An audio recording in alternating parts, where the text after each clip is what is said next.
All right, so this is an attempt at kind of demonstrating a little bit of practical applications of socionics or typology in general and why it really matters. As a quick note, just for some people who might be wondering, obviously, these are some of the areas that I'm particularly interested in. Uh, Applications, in particular, for this example, military organizations, business organizations, political organizations, high level stuff where who you hire, who you fire, who you keep around you is incredibly important. In some cases, like the one we're about to see, we're talking life and death type of stuff. So let's see how this kind of recording plays out.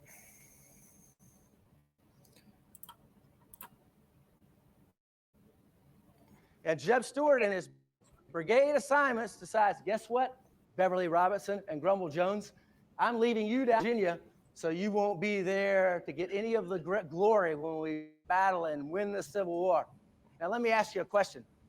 What would have been better for Robert E. Lee and the Army of Northern Virginia on the campaign to win the war? Obviously, for Grumble Jones and Beverly Robertson to be with Lee, he would have used them. Okay, this is we do a lot of actually outreach engagements and all, and bridge these battles to leadership principles. We do both for the students and actually some Fortune 500 CEOs and other people that come here for some wonderful engagement programs that we have here. And this is a point we make with those guys, the Fortune 500 guys and senior Army leaders.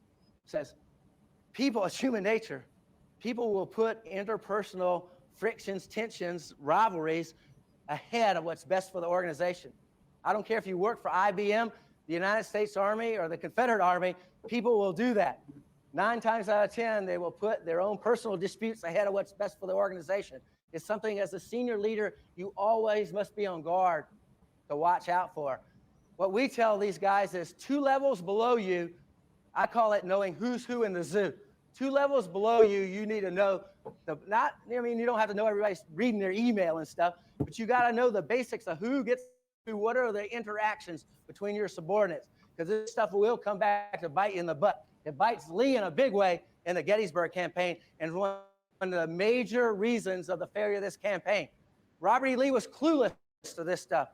He didn't understand any of this. And all it takes is one question from Robert E. Lee that Jeb Stuart won't be able to answer. Well, General Stuart, why are you leaving the irregular brigades with me?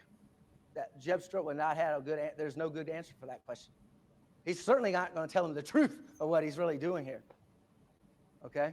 Now, that pretty much, if you're following all that, Lee's order, emergency concentration, Jeb Stuart, now we fast forward, to the 1st of July. Jeb Stuart still looking. All right, so that's just a little bit of snippet of that. Let's see what goes on here. All right, cool. It's a little snippet of that. For those of you who didn't pick up on it, I know that this is, I have plenty of viewers who are international as well. That's just a historical discussion on the Battle of Gettysburg during the U.S. Civil War.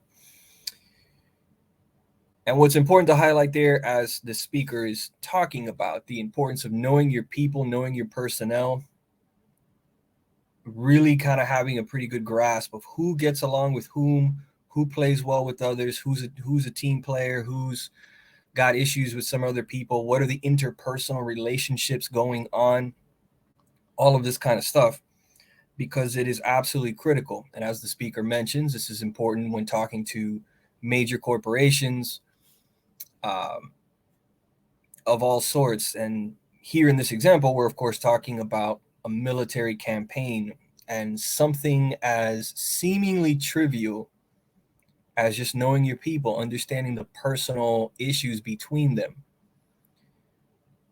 can make or break an entire army. Victory and defeat, success in your company, success in your life, success in just day-to-day things can sometimes hang on the edge of a simple relationship between one person and another. Socionics in particular is probably best suited for this specific example because socionics focuses more on the interpersonal relations between people. That's the strength of the system. So this is a good moment to use it. Um, it's incredible to note, and it didn't really pop up on this particular video clip because I don't want to make it too long. Some of the issues that were going on in there were literally a couple of high-ranking generals who didn't like each other all over issues about a woman. It was basically a love triangle kind of thing going on with some past history and some bad blood and whatever. And that little personal issue boiled over to these frictions between generals. And as the speaker said, even though it's a war going on, it's like the fate of the world happening as far as these people are concerned. This is an apocalyptic like event basically going on here, and these people are still putting little personal relationship petty gripes in the way. Now I'm sure at the time they didn't think it was going to be that big of a deal. They thought they could easily get away with these little issues and it wouldn't affect the war itself, but it did. It affected the course of the Gettysburg battle, which is arguably considered the turning point, the single most decisive battle of that war that was the end for the South. Again, I feel like I need to bring some of that up for some of my international listeners who are unfamiliar with the American Civil War. But you get the point. So expanding again upon it, different applications, different uses. This is the most obvious usage of type, and especially socionics, is just the interpersonal relations, but especially in industrial psychology kind of a setting. Putting teams together, people who are going to work well, people who have the same values, have the same overall objectives, and having people together who understand people. Here's another big piece. We tend to see a lot of NTs in particular that kind of come towards typology and really get involved. And one of those reasons is because a lot of them feel like they're not very good with people. They don't understand people well. And it's like they need some kind of logical system or framework to better understand people and whatnot.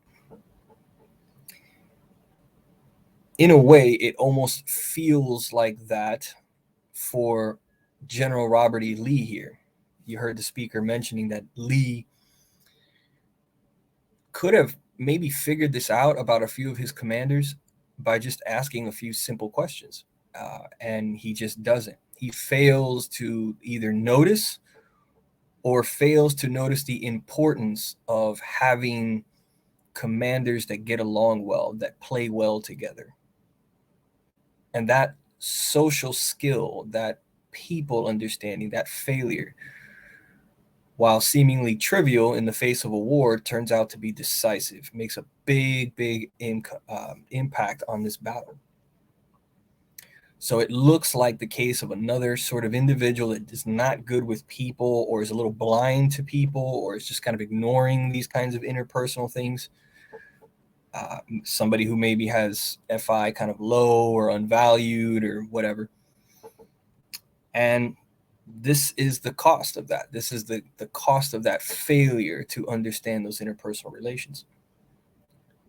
So it's an important lesson for those types out there who are not good with people, who's maybe feel like their people skills, their FE, their FI, is very low, is very weak.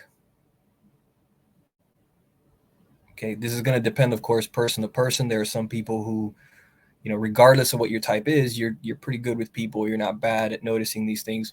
And people who, regardless of type, they are bad at noticing these things. They just don't get it. There's a lot of variation going on, right? But in general, for those people that are weak on the social game, this is a great example of just the failure to pay attention to those things. And it happens a lot in life, even in situations that are far less dramatic. Um, this failure to appreciate interpersonal relations, who gets along well with who, building proper teams, it can just make your life miserable and suck. So,